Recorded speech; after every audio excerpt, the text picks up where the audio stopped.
Industry can no can no coffee അന്ന് ഞാൻ വാങ്ങി ഉപയോഗിച്ചതാണ്. പക്ഷെ അന്ന് സർക്കാർ ശമ്പളമൊക്കെ മേടിക്കുന്നതാണെങ്കിലും ആ ശമ്പളമൊക്കെ വെച്ചിട്ട് ഇവരുടെ പ്രോഡക്റ്റ് മേടിച്ച് ഉപയോഗിക്കാൻ പറ്റത്തില്ല, അത്ര കോസ്റ്റ്ലിയാണ് ഇപ്പോഴും അതെ. അപ്പം ഞാൻ ആലോചിച്ചു നമുക്കിത് ഉണ്ടാക്കിയെടുക്കാൻ സാധിക്കും. അങ്ങനെ ആലോചിച്ച് ചില പരീക്ഷണങ്ങളൊക്കെ നടത്തി 2-3 വർഷത്തിനുള്ളിൽ ഈ സാധനം അടുത്ത ചെയ്ത് ഇവിടെ ഉണ്ടാക്കി. അന്ന് ഞാൻ ഉണ്ടാക്കി, അത് ഞാൻ ഫോട്ടോഗ്രാഫി കാണിക്കാം.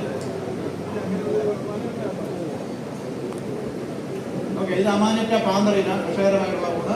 ഇത് ലൂമിനസ് മഷ്റൂം, രാത്രിയിൽ പ്രകാശിക്കുന്നതിനെ പോലെ വെളിച്ചം തരുന്ന കൊണ്ട് ലൂമിനസ് മഷ്റൂം.